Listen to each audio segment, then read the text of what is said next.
Bismillahirrahmanirrahim. Good morning, students. I welcome you all to lecture number 11 of the course of EDC. Uh, in today's lecture, we are going to start with BJTs. But this lecture will be of 30 minutes only because in the last lecture I took almost 49 minutes, but I wanted to complete all the CMOS inverter related material in just one lecture. That is why I continued that lecture to 49 minutes, and now from this lecture I will be reducing 9 or 10 minutes, right? So let us start. As you know, BJT stands for bipolar junction transistors. We will be studying these in detail in the next slide. So first of all, we should see that why BJTs are called as bipolar devices. Please note that the word bipolar means two polarity, not and that these two polarities are actually representing the polarity of the carriers which are involved in the flow of current.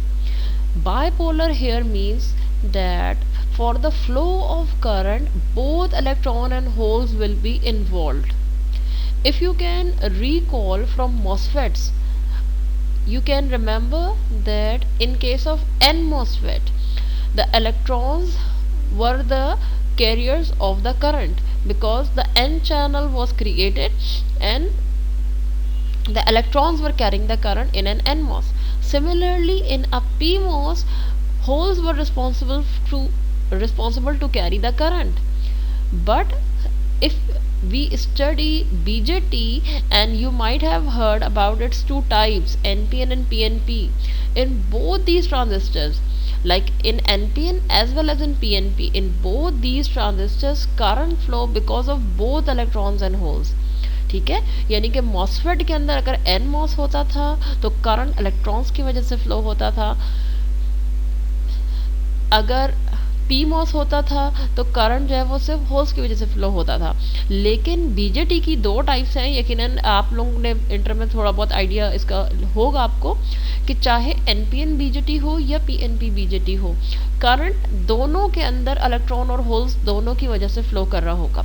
That is why BJTs are called as bipolar devices having two polarities of carrier, and MOSFETs are called as basically unipolar devices where the current flow either due to electrons or holes. अच्छा, please note that BJT is a three terminal device. ये तीन terminal वाला device है, unlike the diode which is actually a two terminal device और a resistor which is also a two terminal device. BJT has three terminal similar to a MOSFET. It has three regions. Emitter region होता है, base reason होता है और collector reason होता है.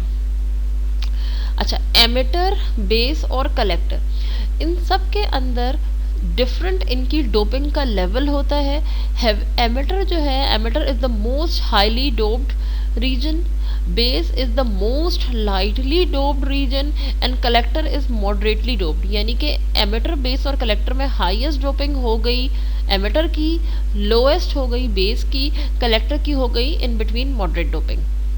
Similarly emitter की width हो गई मॉडरेट, स्मॉलेस्ट विड्थ हो गई बेस की और सबसे हाईएस्ट विड्थ हो गई आपके पास कलेक्टर की. ये ऐसा क्यों होता है, ये इनके रीजंस अभी हम आगे जाके देखते हैं. अच्छा, हाई डोपिंग का मतलब क्या है?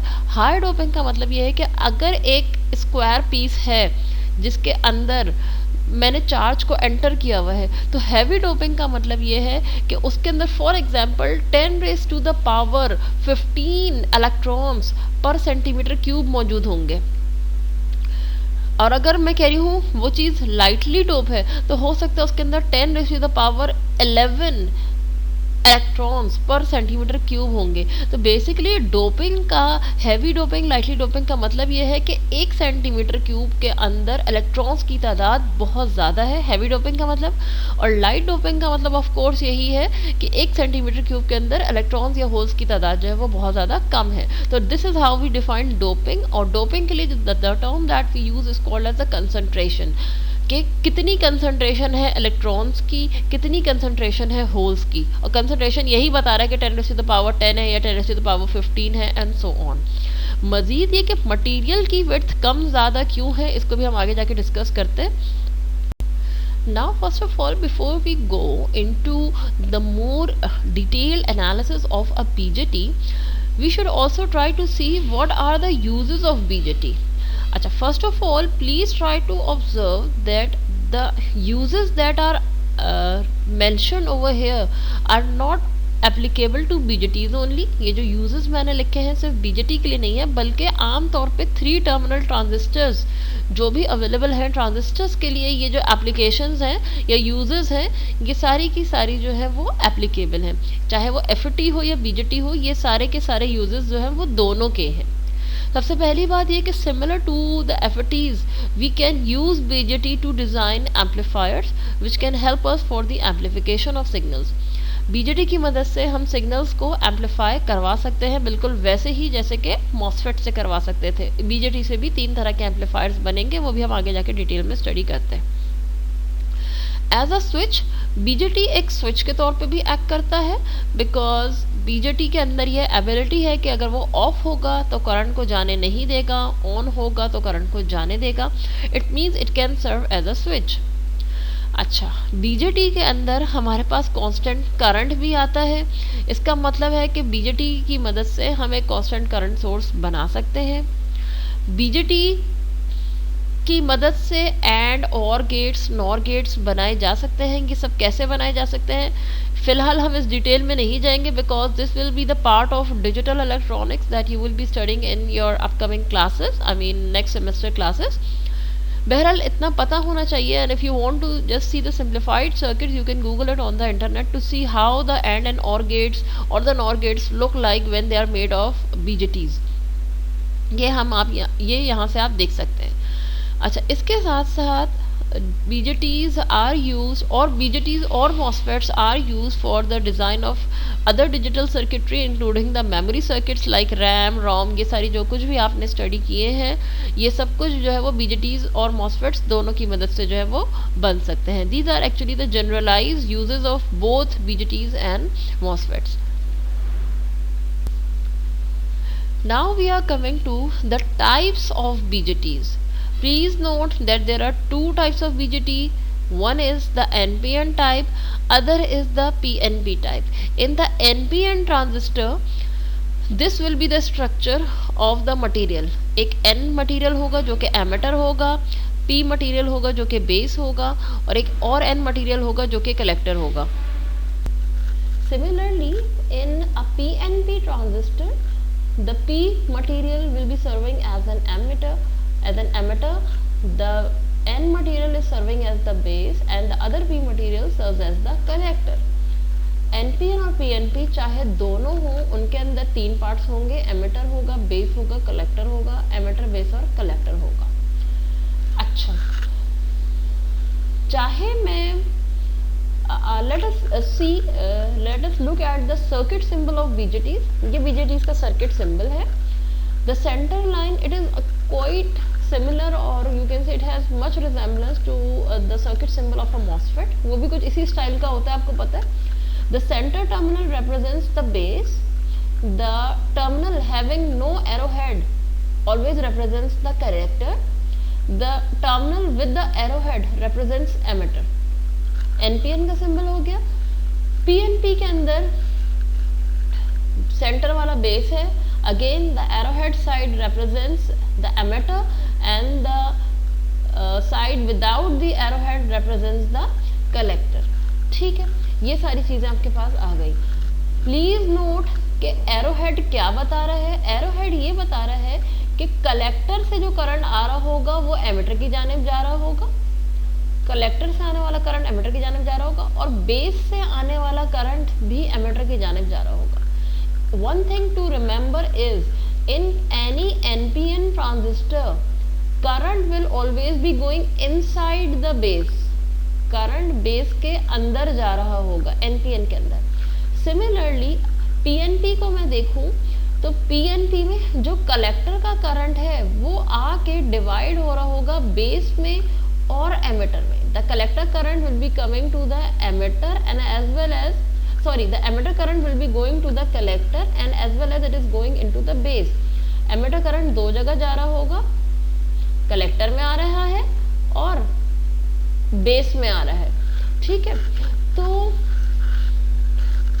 इस केस में वी कैन से दैट कि एक पीएनपी ट्रांजिस्टर के अंदर करंट हमेशा बेस से बाहर निकल रहा होगा। This is the direction of the current. आप देखें पीएनपी ट्रांजिस्टर में the direction of the current will always be coming out of the base. NPN में करंट हमेशा बेस के अंदर जा रहा होता है। तो ये अभी जब हम बीजेटी बेस्ड सर्किट्स को यूज करेंगे, दिस मेथड और लॉजिक विल बी यूज।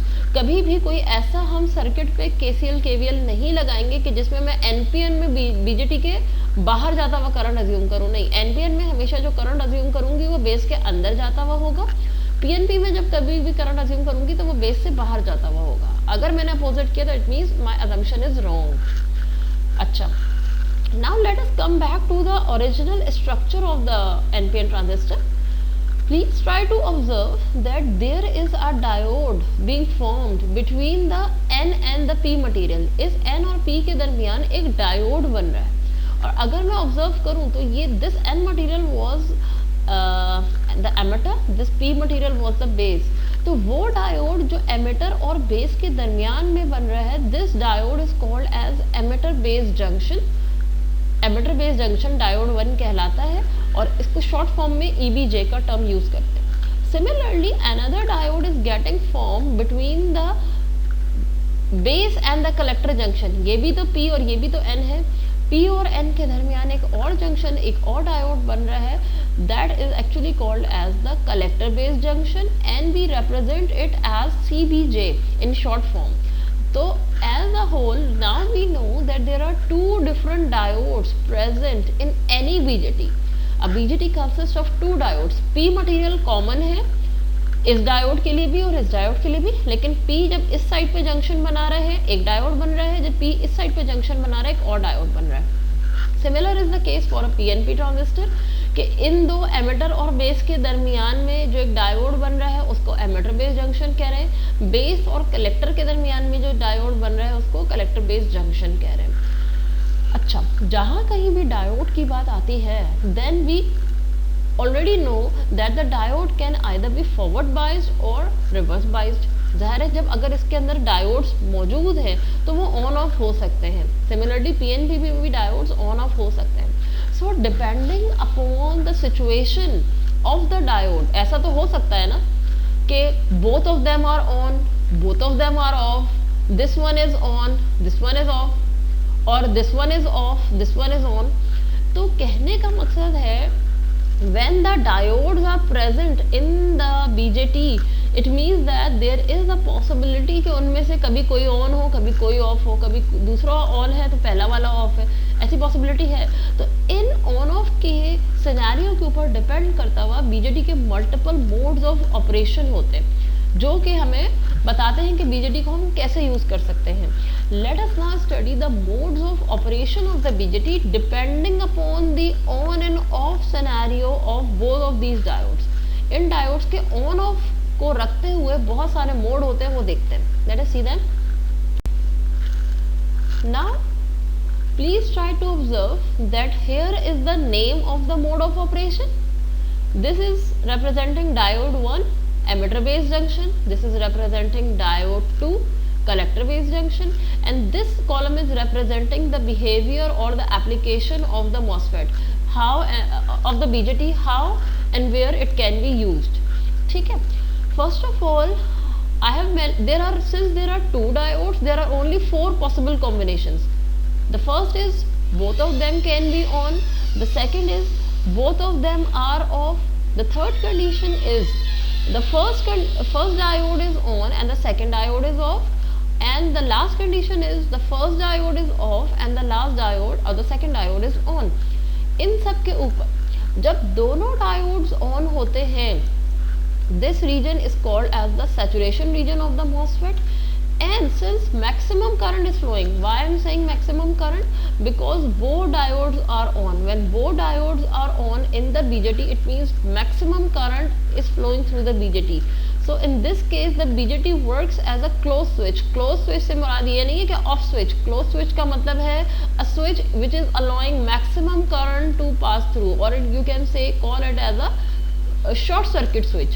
ये एक शॉर्ट सर्किट स्विच के तौर पे बिहेव कर रहा है, allowing the maximum current to flow through.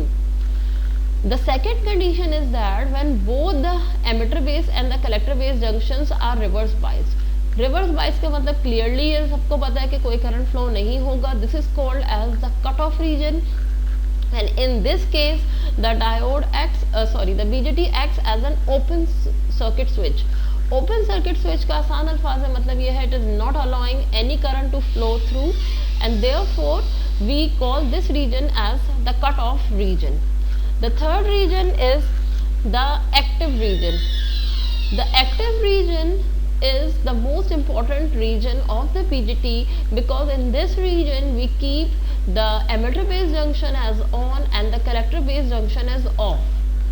In this region, if we try to operate the BJT, it acts or works as an amplifier and helps us to allow the amplification of the signal.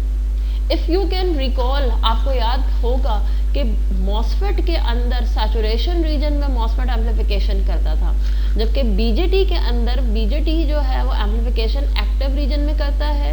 अगर आपने BJT से amplification करानी है तो आपने कुछ ऐसे voltages apply करने होंगे कि एमिटर बेस जंक्शन को आप फॉरवर्ड बाइस कर देंगी, कलेक्टर बेस जंक्शन को आप रिवर्स बाइस कर देंगी, और फिर आप जो है वो बेसिकली उसको जब सिग्नल AC देंगे तो वो उसको आपको एम्प्लीफाई करके दे रहा होगा. The last region is the inverse active region, where the emitter base junction is off and the collector base junction is on. Please note that this region is very rarely used in case of a BJT. In fact, throughout my career, maybe मैंने इतने detail study ना किया हो, but I found application of this region only in one type of circuits, which was in a digital design circuit. It was called as TTL, transistor logic. होता क्या है कि ये डिजिटल सर्किट्स का एक नाम है, और मैंने आपको शायद ये बताया भी है किसी वक्त कि ये एक तरह की लॉजिक फैमिली है. TTL is a logic family, similar to the fact that CMOS logic family का इन्वर्टर आपने पढ़ा है, CMOS इन्वर्टर आपने पढ़ा, वो एक लॉजिक फैमिली है. इसी तरह CMOS से पहले BJT बेस्ड एक लॉजिक फैमिली थी, उसका नाम था TTL, ट्रांजिस्टर लॉजिक फैमिली. उसके अंदर एक जगह पे मैंने MOSFET का BJT का ये रीजन स्टडी किया है, जहाँ पे ये इन्वर्स एक्टिव रीजन यूज हुआ है. अदरवाइज मैंने अभी तक इसकी एज सच कहीं और कोई एप्लीकेशन देखी नहीं है. So we will not be going into the detail in a sense क्या कि जब आप ये डिजिटल सर्किट्स स्टडी करेंगे थर्ड ईयर फाइनल ईयर के अंदर जाके, तो ये चीज़ वहाँ स्टडी होगी, ठीक है, डिजिटल डिज़ाइन के अंदर. इसके अलावा वही मैं बता रही हूँ, उसकी कोई एप्लीकेशन मैंने देखी नहीं इस रीजन की. We will be studying detailed working of the active region, saturation and the cut off region इंशाल्लाह. तो हियर आर दीज 4 रीजन्स, जिसके बारे में हम न्यूमेरिकल्स भी करेंगे और इनको सॉल्व करके देखेंगे भी कैसे सॉल्व होते हैं. Now first of all we are starting with the working of BJT in active region. First of all, what I have done, please if I have mentioned this that the region is active, it simply means that the first diode will be on, which was the emitter base junction diode, and the second diode will be off, which is called as the collector base junction diode. ठीक है, मैंने क्या कहा है, emitter base वाले diode को on होना है और कलेक्टर बेस वाले डायोड को ऑफ होना है. यहाँ ये क्वेश्चन भी अराइज करता है कि अगर कलेक्टर बेस जंक्शन का जो डायोड है, if it is of, how is this circuit working and how is it supporting the current. तो इसको किस तरह से स्टडी करना है, ये हम one by one step by step देखते जाते हैं. एक चीज ये कि एमिटर बेस जंक्शन ऑन होगा या ऑफ होगा, कलेक्टर बेस जंक्शन ऑन होगा या ऑफ होगा, ये खुद से नहीं हो जाएगा, बल्कि हम अपनी BJT के साथ कुछ रेजिस्टर, कुछ पावर सप्लाईज ऐसी कनेक्ट करेंगे कि वो एमिटर बेस जंक्शन को ऑन करा रहा हो. हम अपने रेजिस्टर के साथ, ट्रांजिस्टर के साथ कुछ पावर सप्लाईज, कुछ रेजिस्टर ऐसे कनेक्ट करेंगे कि वो कलेक्टर और बेस के जंक्शन को जो है वो रिवर्स वाइज करा रहा हो, क्योंकि जब हम ऐसा कराएंगे तो हमारा बीजेटी एक्टिव रीजन में जाएगा और हमें एम्प्लीफिकेशन करके देगा. So it is up to the designer to bring the transistor into some specific mode of operation. ठीक है, तो यहाँ अप्लाई किए जाने वाले वोल्टेजेस मैंने पहले स्टेप में दिखाया है कि ये अप्लाइड वोल्टेजेस खाली थे. अब मैं अगले स्टेप में वोल्टेजेस अप्लाई करके दिखा रही हूँ. मैंने क्या किया है, N और P, मैं इस जंक्शन की बात कर रही हूँ कि जो एमिटर और बेस के दरमियान है. I have to turn this junction on. तो सप्लाई वोल्टेज कैसी होनी चाहिए? ऑन डायोड के लिए कंडीशन क्या है कि N पे लो वोल्टेज हो, P पे हाई वोल्टेज हो. तो मैंने क्या किया है, अब आप जरा सप्लाई को देखें. नेगेटिव टर्मिनल N से कनेक्टेड है सप्लाई का, पॉजिटिव टर्मिनल मेरी सप्लाई का P से कनेक्टेड है. ये बात सबको समझ में आ रही है? तो इसका मतलब क्या हुआ कि N टर्मिनल पे नेगेटिव सप्लाई, P टर्मिनल पे positive supply. Now this is giving me a forward bias condition for the emitter base junction. Supply का नाम क्या होगा? सप्लाई का नाम मैंने अपनी तरफ से VBE या VEB नहीं रखा, बल्कि मैंने देखा कि पॉजिटिव टर्मिनल बेसिकली किस साइड पे है. पॉजिटिव टर्मिनल बेसिकली बेस के साइड पे है. जहां पे पॉजिटिव टर्मिनल होगा उस चीज का नाम पहले रखा जाएगा. इसका मतलब है बेस वोल्टेज ज्यादा है क्योंकि बेस पे पॉजिटिव वोल्टेज है, एमिटर का वोल्टेज कम है, एमिटर पे नेगेटिव वोल्टेज है, तो मैंने इसका नाम रखा है वोल्टेज का VBE. और ये मैंने नहीं रखा, this is actually the general convention for BJT कि इसका एमिटर बेस जंक्शन हम EBJ तो कहते हैं, लेकिन वोल्टेज को इसके रखते हैं VBE. ठीक है, अगले स्टेप में I want the junction between the collector and the base to be off. मैं इसको ऑफ रखना चाहती हूँ. इसका क्या तरीका है? ऑफ रखने का क्या तरीका है कि P पे नेगेटिव सप्लाई हो, N पे पॉजिटिव सप्लाई हो. ऐसा ही है. तो देखिए यहाँ पे N साइड मटेरियल से पॉजिटिव सप्लाई कनेक्टेड है और P साइड मटेरियल से नेगेटिव सप्लाई कनेक्टेड है. इसका मतलब क्या हुआ, अब ये कलेक्टर और बेस का जो जंक्शन है वो रिवर्स वाइज है. क्यों? क्योंकि N पे पॉजिटिव है और P पे नेगेटिव है. इसमें भी सप्लाई का नाम जो रखना है वो इस बात पे डिपेंडेंट है कि पॉजिटिव सप्लाई किस साइड पे है. तो अब आप देख सकते हैं कि पॉजिटिव सप्लाई बेसिकली कलेक्टर की साइड पे है, तो C का वर्ड पहले लिखा हुआ है सबस्क्रिप्ट में और B का वर्ड जो है वो बाद में लिखा है. यानी कि N और P मटेरियल के ऊपर नहीं बल्कि सप्लाई वोल्टेज की वैल्यू के ऊपर ये नाम जो है वो चूज किए गए हैं कि N पे पॉजिटिव सप्लाई है, कलेक्टर पे हायर सप्लाई है तो कलेक्टर को पहले लिखा, बेस पे लो सप्लाई है तो इसको कम लिखा. Now with this supply connection the current will start flowing in this circuit. कैसे होगा? अच्छा, before we actually start the working, सबसे पहले ये वाला पॉइंट है जो कि हमें कुछ चीजें रिकॉल करा रहा है. वो क्या? वो ये कि N रीजन के अंदर मेजॉरिटी इलेक्ट्रॉन तो मौजूद है लेकिन कुछ होल्स पड़े हुए होंगे जिनको हम माइनॉरिटी कैरियर कहते हैं.